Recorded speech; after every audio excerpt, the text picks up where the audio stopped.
dan rasa takutnya itu juga pasti seorang ibu ya, apalagi anak saya Abizar tuh bentar lagi juga dia akan touring ke Labuan Bajo kan, jadi rasa takut itu pasti ada, dan ya selalu ngingetin dia nggak boleh ngebut, hati-hati gitu. Beri update sedikit nih soal yang kemarin Abizar melaporkan netizen yang bahasanya kurang baik.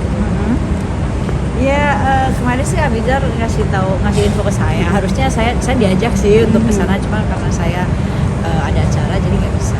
Dan ya Abizar mengupdate aja kalau sudah laporannya sudah sampai dan tinggal nunggu kelanjutan aja.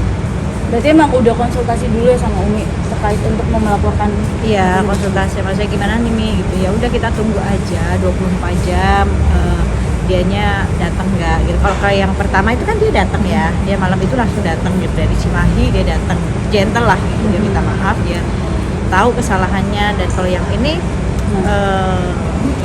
memang dia tulis di tweetnya juga dia nggak bisa datang karena ya dia malu dan takut berimbas kepada keluarganya gitu. Tapi kan dia juga nggak memikirkan keluarga kita juga.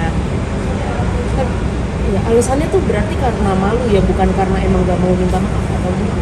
Dia di tweetnya sih dia tulis minta maaf ya, dan dia mengakui kalau dia tidak berani untuk ketemu dengan Abizar dan bahkan keluarga saya gitu, karena ya mungkin dia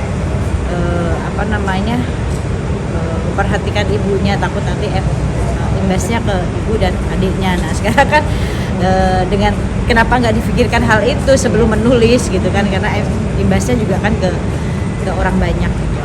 Kalau imbas ke keluarga Umi seperti anak-anak sendiri gimana? Kalau anak-anak saya sih sebenarnya fine aja ya gitu. Sebelum mereka mentalnya alhamdulillah nggak ada yang seperti yang dikatakan dia gitu. Tapi ketika dengan cuitannya itu mereka terluka, lebih kepada terlukanya tuh sama aja kan. Di tweetnya itu mengatakan bahwa ayahnya itu bodoh gitu dengan kematiannya, dengan mengendarai motor itu kan. Tapi kan itu kita nggak pernah tahu ya kematian gitu. Jadi justru anak saya terlukanya di situ. Boleh ceritain nggak sih ini terlukanya tuh yang seperti apa, atau cuma ke Umi? Oke, dia sampai menangis. Yang nomor 3 ya, yang perempuan ya. Dia nangis, dia sedih gitu. Karena mungkin ya dia ditinggal UJ itu kan waktu dia masih umur 4 tahun ya. Dan dengan melihat sosok ayah yang ya di mata dia baik gitu. Tapi begitu akhirnya dapat cuitan seperti ini kok ya dia pasti sakit lah lihatnya gitu. Dan dia sampai yang nggak mau sekolah gitu. Tapi sekarang alhamdulillah sudah. Jadi saya kasih saya Adiba Abizar tuh ngasih semangat. Tapi udahlah kayak gitu mah nggak usah didengerin. Tapi Umi sendiri jadi flashback kan jatuhnya Umi? Iya pastilah, anak-anak saya kan pasti jadi mengingat lagi. Terus jadi gimana nih Umi, ada nggak sih jadi trauma lagi kah mungkin? Apalagi sekarang Abizar mungkin sama ya seperti ayahnya suka motor juga. Ya trauma sih enggak ya, maksudnya anak-anak saya jadi akhirnya mengingat lagi gitu dengan kejadian kecelakaan itu gitu. Kalau kematian kan pasti semua orang bakalan meninggal, tapi anak-anak saya yang lebih kepada mengingat bahwa tentang kecelakaan itunya gitu. Dan rasa takutnya itu juga pasti seorang ibu ya, apalagi anak saya Abizar tuh bentar lagi juga dia akan touring ke Labuan Bajo kan, jadi rasa takut itu pasti ada, dan ya selalu ngingetin dia nggak boleh ngebut, hati-hati gitu. Tapi di mata Umi sendiri nih, Abizar tuh seperti apa sih? Melihat kemarin sosok Abizar tuh yang langsung tegas banget kalau melihat keluarganya diganggu sama netizen. Iya. Dia tuh orangnya nggak pernah mau sampai berurusan dengan hal-hal seperti ini ya. Maksudnya dia mengerti keadaan orang lain juga. Tapi saat ini dia lebih kepada karena ngelihat adiknya, terus juga ngelihat yang lain ya, maksudnya keluarga yang lain, imbasnya buat anak-anak di luar sana yang mungkin punya kejadian yang sama, ayahnya meninggal dengan kecelakaan atau ibunya atau kerabatnya gitu.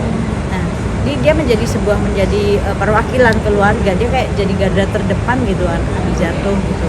Kalau orang mau musik dirinya sendiri sih bodo amat gitu, tapi kalau udah musik keluarga gitu, udah musik uminya, ayahnya gitu, apalagi ada adiknya yang sampai begitu, pasti dia akan maju gitu. Ini sih udah keterlaluan kata dia gitu.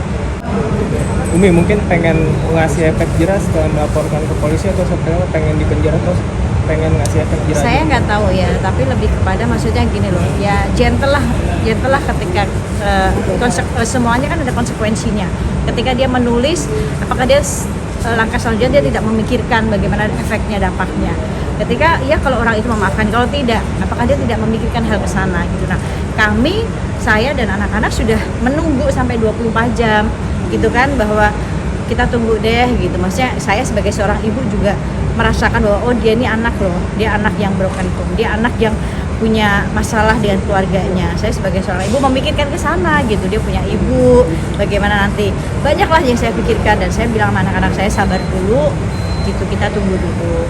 Terus ya akhirnya karena ada dampak begitu juga ke anak saya, terus tidak ada etikat baik juga ke yang menulis itu, ya akhirnya ya saudara coba barangkali dengan jalur ini dia mau datang, dia mau ketemu, yang selanjutnya ya bagaimana nanti urus saya, yang penting ketemu dulu aja gitu. Tapi berarti sampai sekarang belum ya? Belum, sampai sekarang belum, bahkan akunnya hilang kan. Bahkan terus dicari nggak sih? Biarkan pihak yang berwajib aja. Oke, terima kasih. Ya, terima kasih banyak. Terima kasih banyak.